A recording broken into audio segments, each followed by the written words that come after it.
Some people say you can't outrun the stories written in your bones. I used to believe that until the night I loaded my grandmother's cedar chest, 2 suitcases, and a box of vinyl records into the back of a rust-flecked 1998 Jeep Cherokee and drove south until the city lights thinned into starlight. My name is Elias Ward.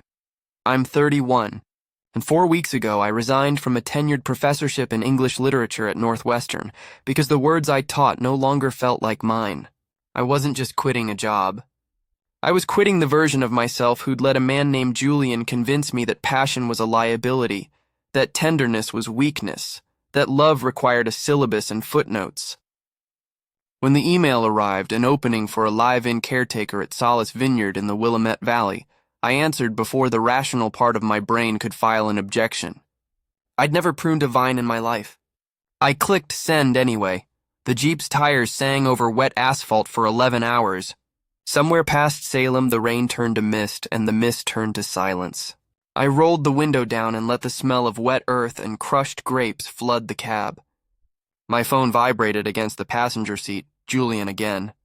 Another voice memo. Another apology wrapped in literary criticism.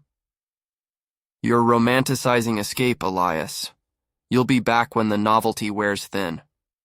I powered the phone off and tossed it into the glove box like a bad metaphor. The vineyard appeared at dusk. Rows of gnarled Pinot Noir marching up a hillside. A stone farmhouse with ivy choking the chimneys. A red barn converted into guest cottages. Beyond the tasting room, the valley dropped away into fog. I parked beside a hand-painted sign that read, Solace, Est 1947. The gravel bit into my loafers the way city sidewalks never had. A woman stepped onto the porch, backlit by warm windows.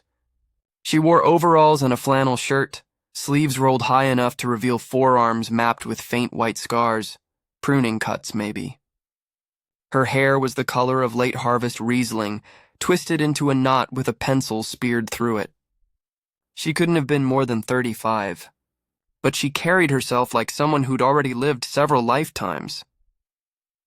You're late, she said, but her mouth curved like she'd been expecting exactly that. Elias Ward. I offered my hand. She took it, calloused, steady, smelling faintly of yeast and soil. Delphine Moreau. Winemaker, caretaker of ghosts, occasional tyrant. Welcome to Solace. Her eyes were the green of oxidized copper, direct and unhurried. Leave the city shoes in the Jeep. We've got boots that fit. She led me across the yard, past dormant vines silvered with dew. The air tasted metallic, alive. How many people work here year-round? I asked. 4, including me. Harvest brings 20 more, but right now it's just us and the grapes.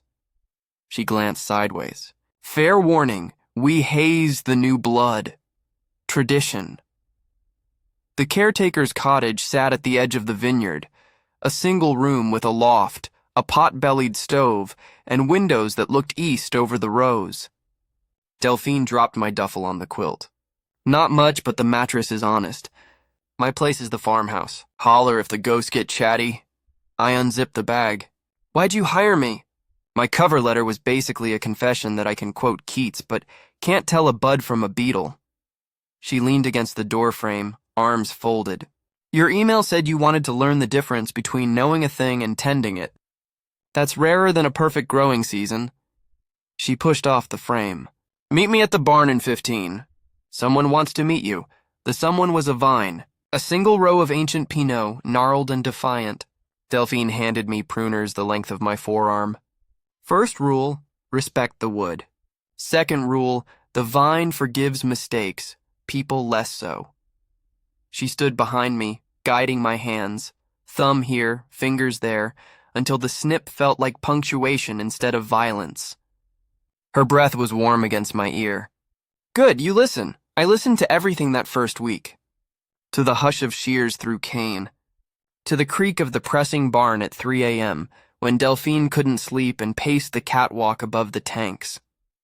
To the way the crew, Rafa the viticulturist, Juno the cellar rat, and quiet, watchful Mateo who handled machinery like it was poetry, tested me with impossible tasks and impossible silence. Watchful Mateo, who handled machinery like it was poetry, tested me with impossible tasks and impossible silence. I blistered. I bled. I learned that punchdown was both a winemaking term and a threat. I fell asleep in the fermentation room once, cheek against cool stainless steel, dreaming in degrees bricks, and I fell in love with Delphine Moreau the way frost creeps across a window pane. Slow, inevitable, crystalline. It happened in fragments. The morning she found me struggling with a stuck hydrometer and simply took it from my hands, her fingers over mine, showing me the twist that freed the glass. The night the power failed and we lit the barn with headlamps, passing a bottle of barrel sample between us while thunder rolled down the valley. The way she said my name, Elias, like she was tasting it for mouthfeel. One afternoon in late October, the sky bruised purple and the air smelled of coming rain. We were tying canes in the Chardonnay block, fingers numb, breath fogging.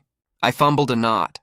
Delphine knelt beside me, retying it with economical grace. "You're thinking too hard," she said. "Occupational hazard." She sat back on her heels.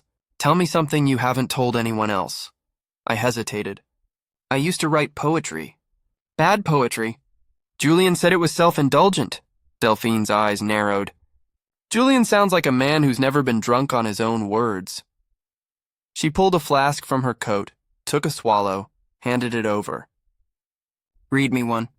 "The worst one?" I laughed, startled, rusty. "They're all terrible."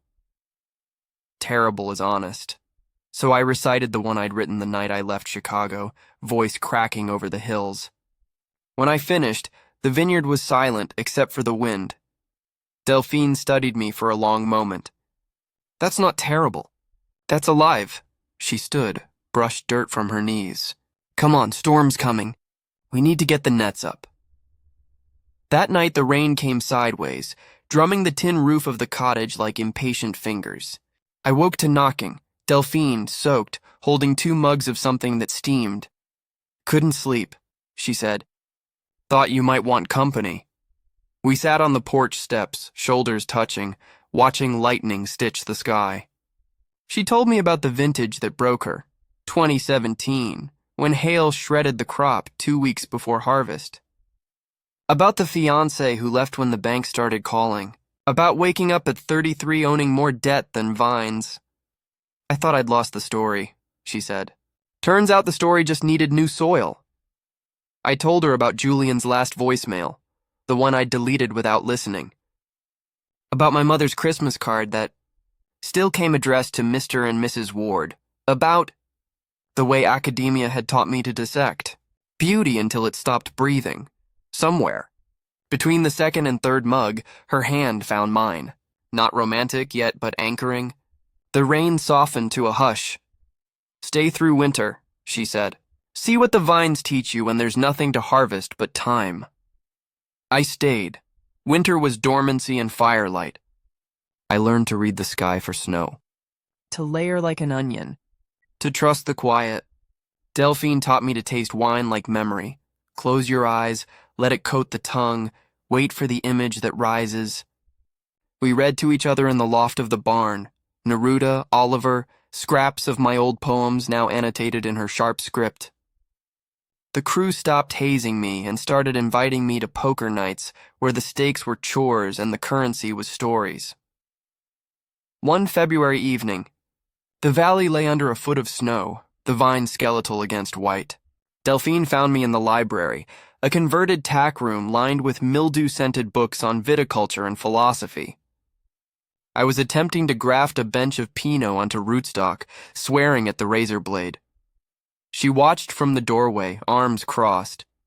"You're holding your breath." "I'm concentrating. You're strangling the vine." She crossed the room, took the blade, made the cut in one fluid motion. "Like this. Trust the angle." Our hands brushed. This time neither of us moved away. Later in the farmhouse kitchen, she poured 2 glasses of the 21 Reserve, still unborn, still evolving in barrel.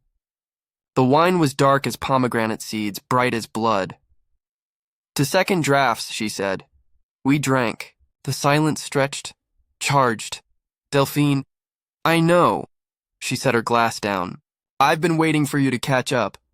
She kissed me then, tasting of cherries and oak and the promise of spring. Outside, snow kept falling, erasing every footprint but ours. Spring arrived with bud break and the smell of turned earth. I could prune a vine blindfolded, could predict pH by the color of a leaf, could wake before dawn and feel the day's shape in my bones. The crew called me Professor now, half mockery, half affection. Rafa taught me to drive the old Ford tractor. Juno pierced my ear with a sterilized needle and a cube of ice. Mateo gave me a knife he'd forged from a lawnmower blade. And Delphine taught me that love could be patient and fierce at once. That desire could live beside respect. That some stories don't need footnotes. One May morning, the valley lush and humming, we stood at the top of the hill where the oldest vines grew. Below us, the rose unfurled like green stanzas. Think you'll stay? She asked. I thought of Chicago, of lecture halls and Julian's voice memos, of the man I'd been who measured worth in citations. Then I looked at Delphine, at the vineyard, at the life I'd grafted myself into. I already have, I said. She smiled, the slow, private one that started in her eyes and ended somewhere near my heart. Good, because the vines have plans for you. That night we opened the 21 again, now showing hints of violet and smoke. We drank it on the porch of the caretaker's cottage, my cottage, our cottage, while fireflies stitched the dark. Somewhere in the distance, a coyote sang. I pulled Delphine close, felt the steady beat of her heart against mine. Some people say you can't rewrite the past. Maybe not, but you can tend a new row, train it toward the sun and watch what grows. Below is a reimagined story, preserving the core emotional arc, themes, and character dynamics of the original. Unrequited longing, workplace tension, a storm as catalyst, a confession of past heartbreak, and a hopeful romantic resolution, while changing the setting, names, and specific details to create a fresh narrative.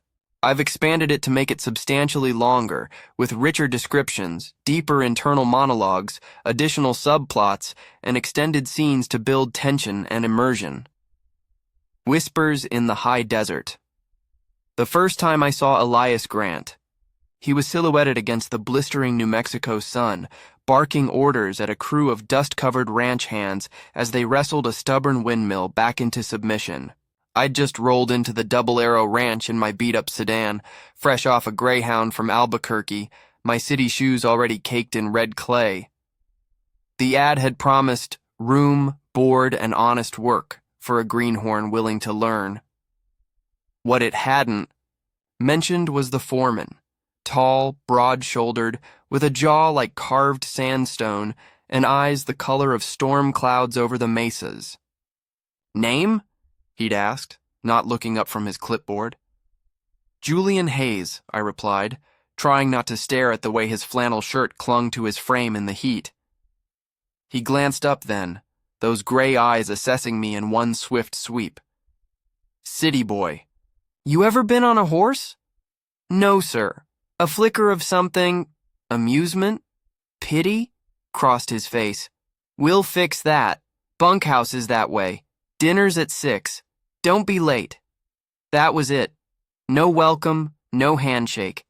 Just the squeeze of his calloused hand on my shoulder as he passed, a gesture so casual it shouldn't have ignited a fire in my veins. But it did. And just like that, I was hooked. The Double Arrow was a sprawling operation in the high desert outside Santa Fe. Thousands of acres of sagebrush and arroyos, cattle grazing under endless blue skies, and a crew that felt more like a mismatched family than employees. Lena, the owner, was a no-nonsense widow in her 60s with a laugh like cracking thunder and a soft spot for strays. She'd hired me on the spot after I confessed my desperation, laid off from my graphic design job in Denver, drowning in debt, needing a reset far from the noise of urban life. The crew was a colorful bunch. Miguel, the head wrangler, a wiry Mexican-American with a perpetual grin and stories of rodeo glory days. Rosa, the cook, who could turn beans and chorizo into a feast and wasn't afraid to swing a ladle at anyone who complained. Harlan, the grizzled mechanic who fixed everything with duct tape and curses. And then there was Boone, the burly cowboy with a mouth like a sailor and a grudge against fancy boys like me. My first week, he cornered me in the corral. Think? You're hot shit with your college degree? This ain't no spa, princess. I bit my tongue, focusing on mucking stalls until my hands blistered. Elias intervened without fanfare, pulling Boone aside for a quiet word that left the big man sulking for days. Ignore him, Elias said later, handing me a salve for my palms. He's all bark. But it was Elias who lingered in my thoughts. He was everywhere, checking fences at dawn, branding calves in the heat of the day, sharing coffee on the porch at dusk. He never spoke of a wife, a girlfriend, anyone. The others did to Miguel's fiancée back in Taos, Harlan's ex who took the dog in the divorce. Elias? A locked vault. I'd catch him watching me sometimes, a fleeting intensity in his gaze before he looked away. Was it interest? Protection? Or just the boss keeping an eye on the newbie? I told myself it was nothing. Rural New Mexico wasn't exactly a beacon of progress for guys like me. Openly gay, fresh from a string of failed hookups in the city. The last thing I needed was to pine for my boss and blow up my fresh start. Friendship would suffice. It had to. Lies I got good at telling. The ranch settled into a rhythm. Mornings started with the clang of the breakfast bell, Rosa's huevos rancheros fueling us through chores. I'd graduated from stall mucking to helping with the herd, learning to ride under Miguel's patient tutelage. My horse, a gentle mare named Luna, became my confidant on long rides across the plateau. Elias rode ahead most days, his posture easy, in the saddle, pointing out landmarks, the ancient petroglyphs on the canyon walls, the hidden spring where elk gathered at twilight. "You're a natural," he said one afternoon, reining in beside me as we watched the sun dip behind the Sangre de Cristo mountains. Sweat glistened on his neck, and I had to force my eyes to the horizon. "Just stubborn," I muttered. He chuckled, a low rumble that sent shivers down my spine. "Stubborn's good out here. Keeps you alive." Nights were for the bunkhouse porch, beers cracked open under a canopy of stars so thick it felt like drowning in diamonds. The crew swapped tales, Harlan's Vietnam stories, Miguel's ghost sightings in the arroyos. I shared sanitized versions of my city life, omitting the loneliness that had driven me here. Elias joined sometimes, nursing a single whiskey, his silence comfortable yet charged. One evening, as a coyote howled in the distance, Rosa leaned over. "You sing, Julian. Heard you humming in the showers." Heat flooded my face. "Badly." "Liar," Miguel teased. "Come on, serenade us," I protested, but they wouldn't relent. Elias watched from the shadows, arms crossed, a half-smile playing on his lips. I closed my eyes and launched into an old Tracy Chapman song my mom used to play, raw, aching lyrics about roads untraveled. When I finished, silence blanketed the group. Then applause, whoops from Boone, miraculously sober and civil. Elias's eyes met mine across the firelight, soft and unreadable. "Didn't know you had that in you," he said later as we cleaned up. His voice was quieter than usual, almost reverent. The monsoon season arrived like a vengeance. We'd learned the warnings, the metallic scent in the air, the way the cattle bunched. Nervously, the sudden drop in pressure that made your ears pop. Elias had us battening down for days, reinforcing corrals, moving hay bales under cover, checking the solar panels that powered the remote pumps. Saturday brought Lena's annual hoedown to celebrate the end of calving season. The yard behind the hacienda-style main house transformed.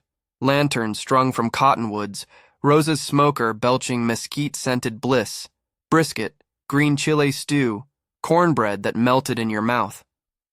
A local band played fiddles and guitars and the crew let loose. I sat on a hay bale beside Sophia, Lena's niece visiting from Albuquerque, nursing a soda to stay sharp. "You're settling in," she observed, her dark eyes knowing. "Better than the last hand. Quit after Boone scared him off with a rattlesnake prank."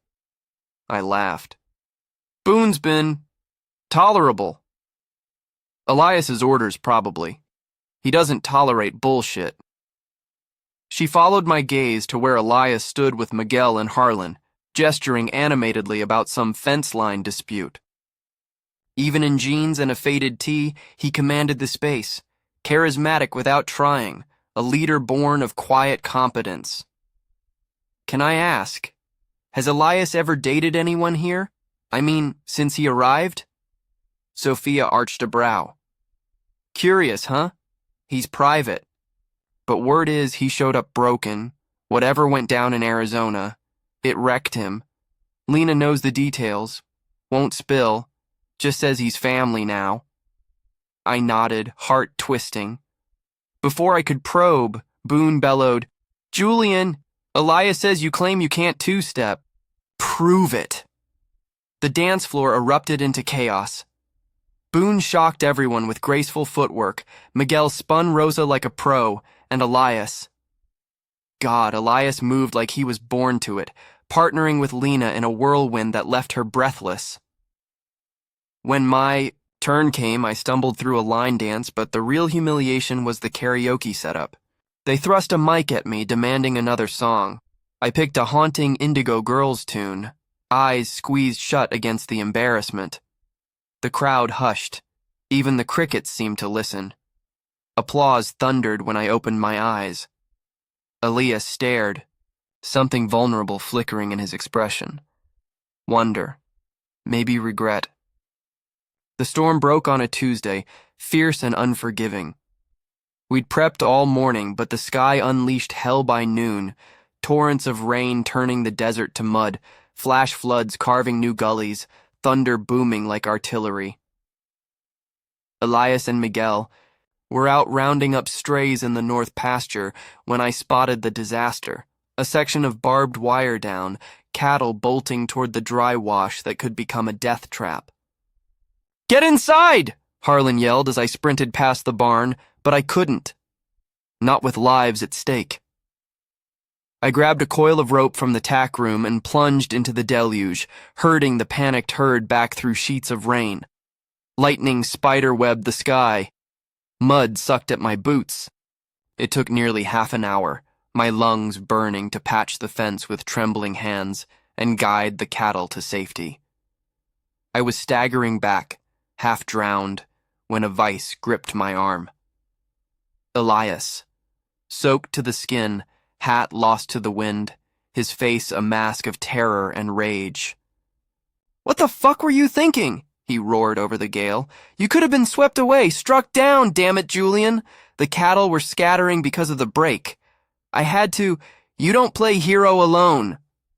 His grip tightened, then softened, his thumb grazing my pulse point in a touch that electrified more than the lightning. Water streamed down his face, tracing paths over stubble and lips I suddenly ached to taste.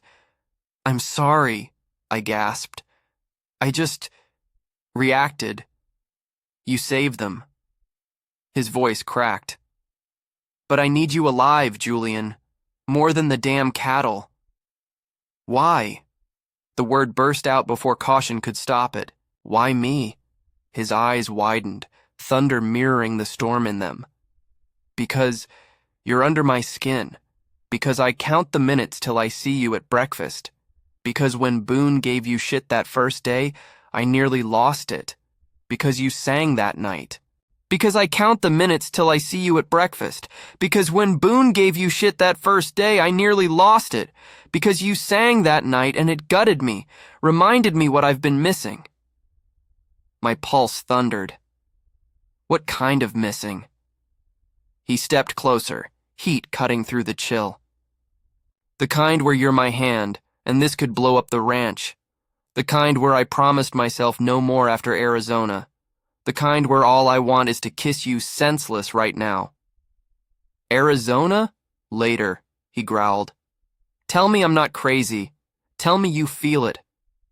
I laughed, rain mixing with tears. Elias, I've been unraveling since day one, wondering if your looks meant anything or if I'm just desperate. His grin was dawn-breaking. Thank Christ. His hand cupped my face, rough and tender. Gonna kiss you now. Say yes. Yes. The kiss was fire in the flood, tentative at first, then devouring. He tasted of rain, coffee, and unspoken yearnings. I clutched his shirt, pulling him flush, the world narrowing to this. Us, alive, electric. We broke apart, gasping. Inside, he murmured against my lips. Before we drown. His cabin was a sanctuary tucked against a piñon grove.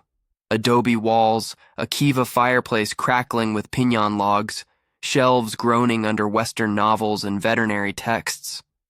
He tossed me towels, dugout dry clothes, soft sweats, and a plaid shirt that swallowed me in his scent. Showered and changed, I found him brewing tea, chamomile steaming in chipped mugs. We settled on the worn leather couch, a careful foot of space between us that screamed to be closed.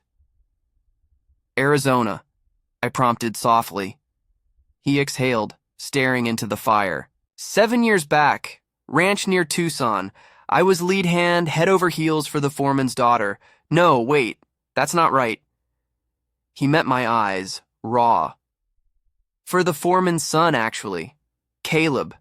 We'd been together 2 years, keeping it quiet. Planned to buy land, build a life. My stomach nodded. What happened? Owner walked in on us in the hayloft. Bible-thumping type. Fired me, threatened to ruin Caleb if he didn't end it. Caleb chose the ranch, said family legacy mattered more than some fling, that he'd marry a woman someday, like expected. I left with my truck and a shattered heart, wandered till Lena's ad popped up. She saw through me. Her brother was gay, died hiding it. Gave me a chance, made this home.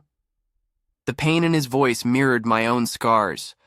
A college boyfriend who ghosted, after coming out to his parents, leaving me questioning everything.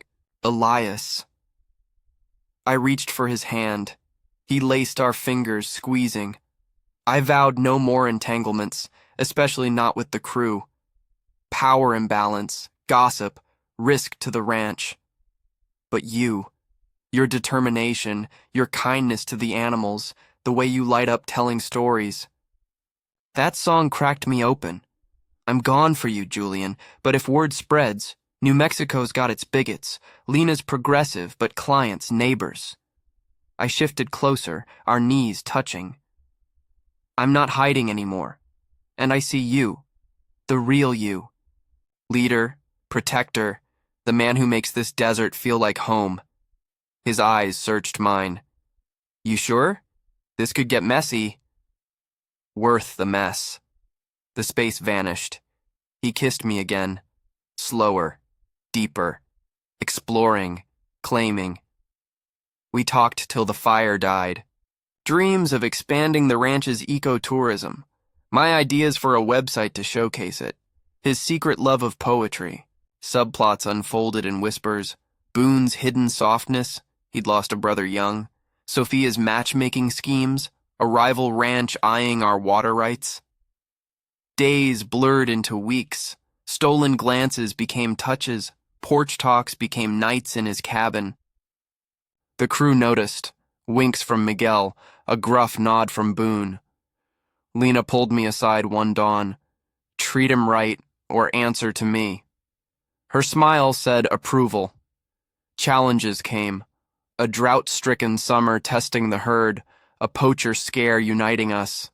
My first solo branding where Elias's proud grin was my reward. Through it all, our bond deepened. No longer boss and hand, but partners in every sense. One starlit night atop the mesa, He pulled me close.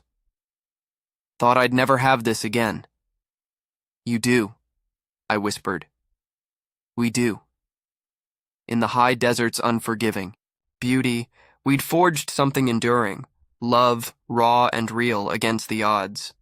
I never thought I'd trade skyscrapers for sagebrush, but desperation has a way of rewriting your map. My name is Elena Vasquez, and 6 months ago I was a mid-level marketing executive in New York City, drowning in deadlines, fake smiles, and a family that measured success in stock options and society pages. My fiancé, Victor, was the perfect on-paper match. Harvard grad, old money, the kind of man my parents paraded at galas. But behind closed doors, he chipped away at me like a sculptor with a dull chisel. Tone down the ambition, Elena. It's unbecoming. Why can't you just support my career? Your ideas are too aggressive. The final straw came during a board presentation. I'd poured my soul into a campaign that could have landed us a major client, only for Victor to refine it behind my back, claiming my version was too emotional. The client loved his watered-down pitch. I got a patronizing pat on the head and a reminder that team players don't overshadow the leader. That night, I packed a single suitcase, left my engagement ring on the kitchen counter with a note that said, "I'm done being your footnote," and drove west until the city lights faded into endless highway. I ended up in Montana because of a whim and a job listing on a ranch forum. Ranch hand needed. No experience required. Room, board, and a chance to breathe. Blackwood Ranch outside Bozeman. The owner, Clara Harrington, sounded gruff but fair in our email exchange. If you're willing to work and learn, we've got space. I arrived in early summer. My designer boots traded for thrift store work ones. My manicured hands already blistering from the steering wheel. The ranch was a sprawl of golden grasslands ringed by the Bridger Mountains, with a cluster of weathered barns, a rambling log lodge, and corrals where horses nickered like old friends. Clara, a wiry woman in her late 60s with silver-streaked braids and eyes that had seen every kind of hardship, met me at the gate. Elena, right? City girl looking for a reset? Something like that, I said, trying not to wince as I hauled my bag from the trunk. She eyed my luggage, a sleek roller suitcase that looked ridiculous amid the dust. We'll toughen you up. First lesson, muck stalls at dawn. Foreman'll show you the ropes. That foreman was Harlan Hayes. Tall, broad-shouldered, with sun-weathered skin, a faded scar along his jaw, and hazel eyes that assessed everything like a storm forecast. He had a quiet intensity, the kind earned from years of wrangling cattle and life alike. And he had a daughter, Lily, a spirited 8-year-old with pigtails and a gap-toothed grin, who trailed him like a shadow. Harlan shook my hand firmly, his calluses rough against my soft palms. Clara says you're green. That true? Completely, I admitted. But I'm a fast learner. He nodded once, no smile. Good, we don't coddle here. Start with feeding the chickens. Lily'll supervise. Lily bounced over, handing me a bucket. Don't let the roosters peck you, Miss Elena. They're meanies. The first weeks were brutal. My body ached from dawn to dusk labor, hauling hay bales that felt like boulders, learning to saddle horses without dropping the heavy Western rig, scrubbing water troughs until my knees screamed. The crew was a ragtag family. Diego, the easygoing mechanic with a knack for fixing anything. Rosa, the cook who ruled the kitchen with spicy New Mexican recipes and zero tolerance for complaints. Young twins, Mia and Milo, seasonal hands fresh from college, full of energy and bad jokes. And old-timer Gus, who told stories of ranching in the 70s while whittling wooden toys for Lily. Harlan was everywhere, patient but exacting. Elbows in when you throw the rope, Elena. Loosen your grip or you'll cramp. He'd demonstrate, his movements fluid, then watch me fumble until I got it right. At night, I'd collapse in the bunkhouse, staring at the cedar beams, wondering if I'd made a terrible mistake. But there was something addictive about the rhythm. The crisp mountain air, the satisfaction of a clean stall, the way the land didn't judge you for your past. Harlan intrigued me from the start. He was widowed. His wife, Sarah, had died in a car accident 5 years earlier, leaving him to raise Lily alone. The crew spoke of him in hushed tones. Best damn foreman in Montana. But Texas broke him first. He'd come from a big operation down south. Fired after his sexuality became an issue with the owner's conservative family. Clara had hired him on the spot, seeing a kindred spirit in his quiet pain. I caught glimpses of the man beneath the stoic exterior. He'd braid Lily's hair with surprising gentleness, read her bedtime stories in a low rumble that made her giggle. And with me, there were moments. A lingering glance when I finally lassoed a post on the first try, a rare half-smile when I bantered back at the dinner table. You're not as hopeless as you look, Vasquez. One evening, after a long day branding calves, I found him on the porch of the lodge, nursing a beer and watching the sunset bleed orange across the peaks. Lily was asleep inside. I hesitated, then sat beside him, offering a plate of Rosa's empanadas I'd snagged from the kitchen. Rough day? I asked. He took one, biting into it with a nod. Calves don't brand themselves. You held your own out there. High praise from Harlan. Emboldened, I said, this place, it's nothing like New York. Back there, everything's a performance. Here, it's real. He chuckled softly. Real hurts sometimes. Blisters, broken fences, wolves in winter. But it's honest, I countered. No one's pretending. His eyes met mine, something vulnerable flickering there. Not everyone's built for honest, Elena. The spark ignited slowly, like a campfire built with damp wood.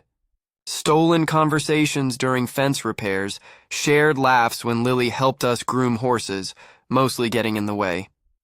Harlan taught me to read the sky for weather, to listen to the cattle's lowing for signs of trouble. I shared bits of my old life, the suffocating expectations, Victor's subtle cruelties. He made me feel like my fire was a flaw, I confessed one night by the fire pit, the crew retired and stars wheeling overhead. Harlan poked the embers. Fire's what keeps you warm in a blizzard. Anyone who tries to snuff it ain't worth the smoke. My heart stuttered. Was that flirtation? Or just ranch wisdom? The turning point came during a summer storm. Thunder cracked like gunfire, lightning illuminating the herd in frantic motion.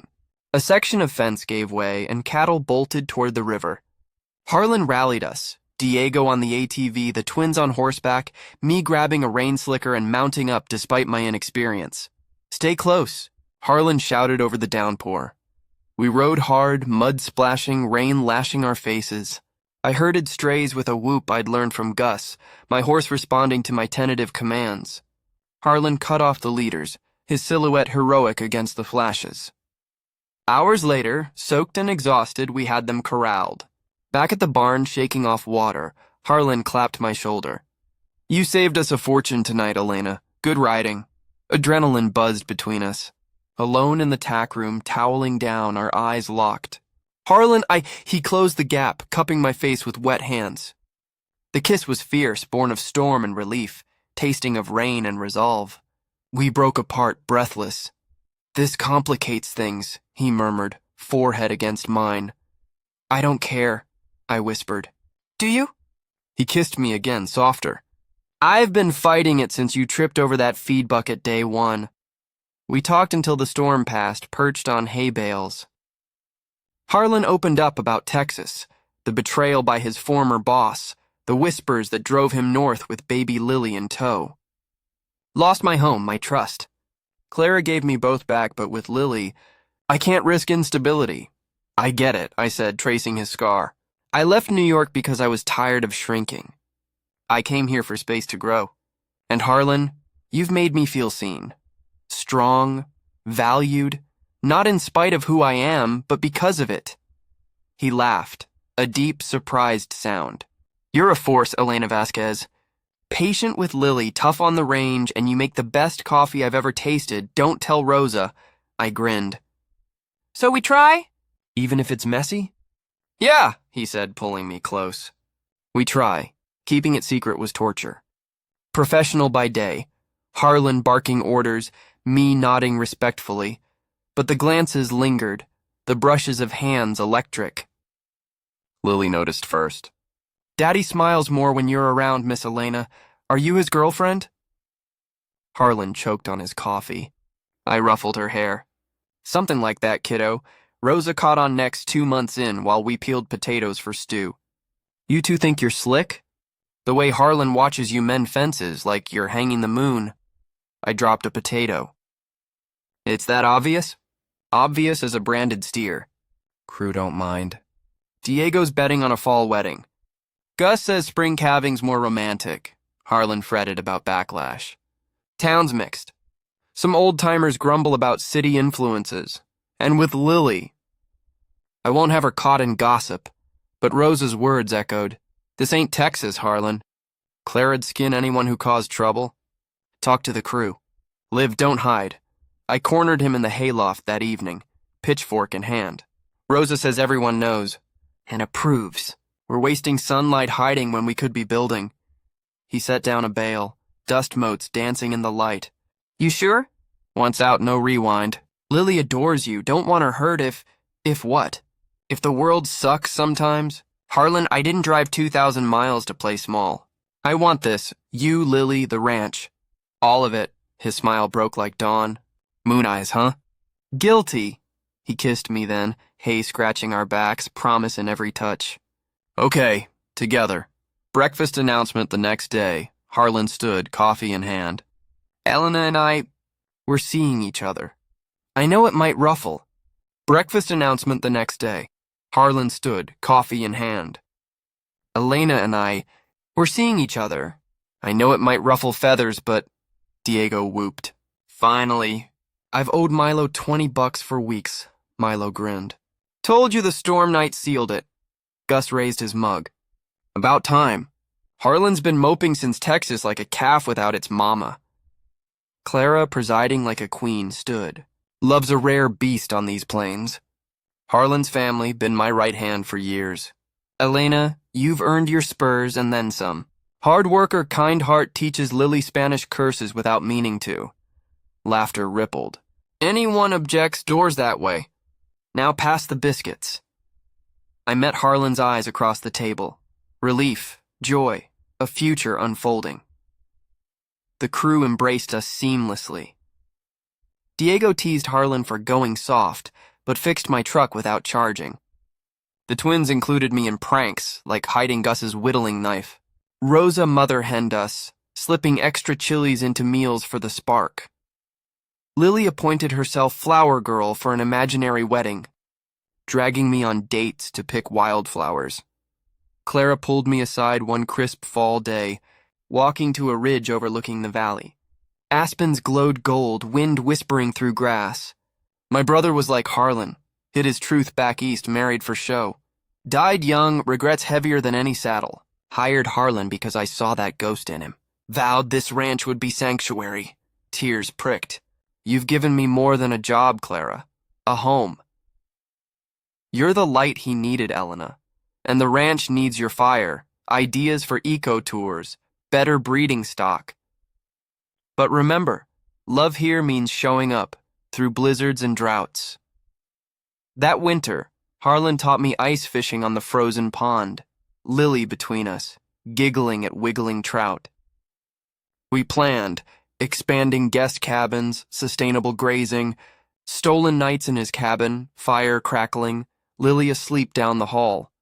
Spring brought calving season, exhausting, miraculous.